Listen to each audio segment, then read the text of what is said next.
नमस्कार, स्वागत आहे तुमचं कृषी प्रधान टीव्हीमध्ये. अ, जळगाव ग्रामपंचायतीची निवडणूक येत्या 5 नोव्हेंबर रोजी होऊ घातलेली आहे. आपल्यासोबत बोलण्याकरिता मावळत्या सरपंच आहे. त्यांनी एकंदरीत गावातील या गेल्या 5 वर्षात काय विकास केला हे आपण त्यांच्याकडून जाणून घेणार आहोत. स्वागत आहे तुमचं मॅडम कृषी प्रधान टीव्हीमध्ये. नमस्कार.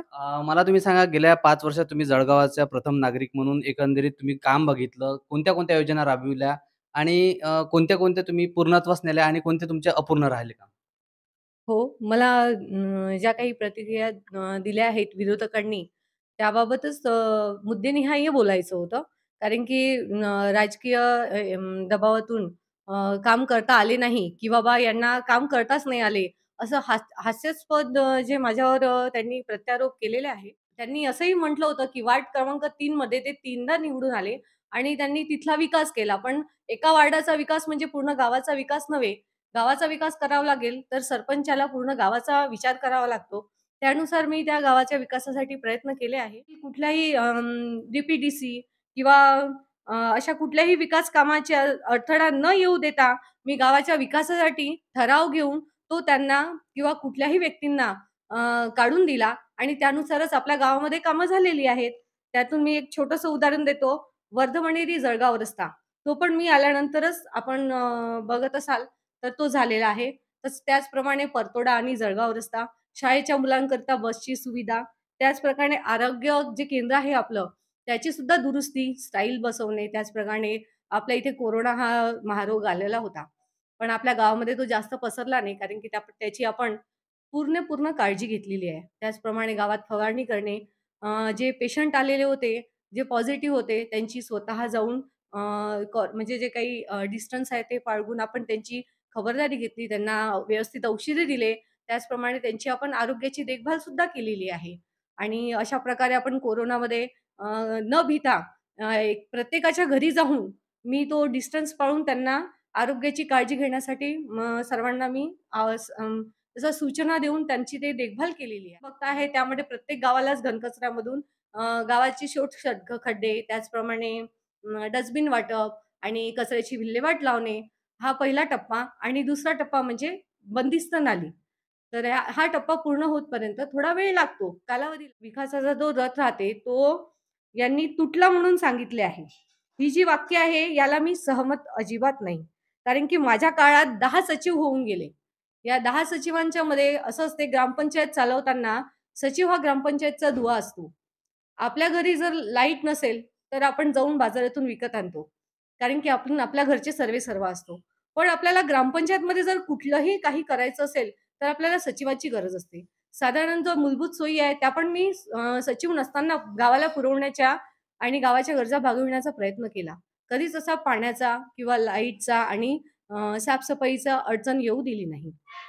आपल्या गावामध्ये पाण्यासाठी जलजीवन मिशन अंतर्गत 1.5 कोटीचे काम राबविण्यात येत आहे. हर घर जल आणि हर घर नल. त्यामुळे आपल्या गावामध्ये 2 टाक्या, पूर्ण गावामध्ये पाईपलाईन, तसेच गावाला प्रत्येक घरी पाणी ही सोय पुरवण्यात येणार आहे. त्यामुळे कुठल्या वैयक्तिक सुद्धा आम्ही योजना राबवण्याचा प्रयत्न केला.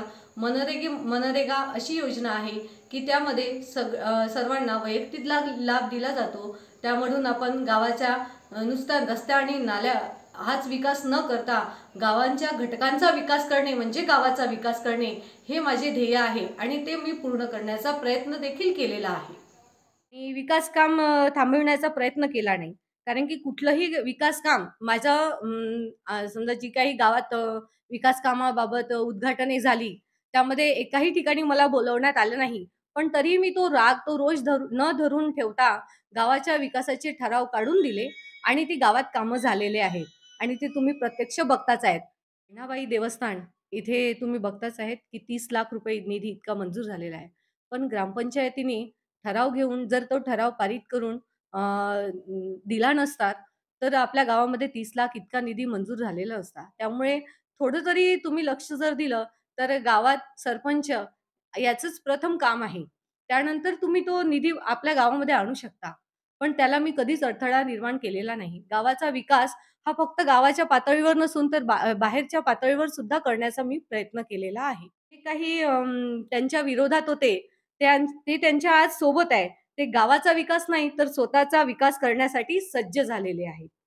गावात जे नाली, रस्ते शिल्लक राहणार नाही असे म्हणत आहे, त्याचे प्रयोजन आधीच मी ग्रामपंचायतला करून ठेवलेले आहे. उदाहरणार्थ दलित वस्ती रस्ता, परतोडा, जळगाव परतोडा दलित वस्ती यातील रस्ता आणि नाली. तर त्यानंतर झोपडपट्टीतली नाली आणि रस्ता, गावातील आंतरिक नाली आणि रस्ते, तसेच आरोग्य केंद्र येथील रस्ता याची सुद्धा प्राकलनं तयार करून आपल्या ग्रामपंचायतला सादर आहेत. तुमच्या गेल्या कारकिर्दीत घरकुलाचा विषय खूप मोठा गाजला. घरकुल कटले असा एक आरोप झाला होता आणि विरोधकांकडून तो आरोप असा झाला, की तुमच्याचमुळे ते घरकुलं कटले आणि लोकांना जे घरकुल मिळणार होते ते मिळाले नाही. याबद्दल काय सांगाल? तर हे अतिशय चुकीची गोष्ट आहे. कारण की घरकुल हा विषय अतिशय महत्त्वाचा विषय आहे. या विषयासाठी आपल्या इथे विशेष ग्रामसभा घेण्यात आली होती. त्या ग्रामसभेच्या सूचनेनुसार ती ग्रामसभा घेण्यात आली आणि त्या ग्रामसभेमध्ये लोकांनी जी प्रतिक्रिया दाखवली, त्याप्रमाणे त्या घरकुलाचा विषयी आम्ही वर निवेदन केलं, की पुन्हा गावात सर्व्हे करून जे अतिआवश्यक आणि गरजवंत व्यक्ती आहे, त्यांना घरकुलं देण्यात यावे, अशी आमची मागणी होती. माझ्या काळात काय झालं, यापेक्षा माझ्या आधीच्या 5 वर्षात काय झालं, हे सगळ्या जनतेला माहीत आहे. गावाचा विकास केला की स्वतःचा, हे सगळ्या जनतेने जाणून घेण्याचा प्रयत्न केला आणि सगळ्या गावालाच माहीत आहे की यांनी काय केलेलं आहे. मी अशी विनंती करते की शेतकरी आणि शेतमजूर पॅनलला भरपूर मते देऊन विजयी करा आणि माझ्या गावकरी बंधू भगिनींना अशी विनंती करते.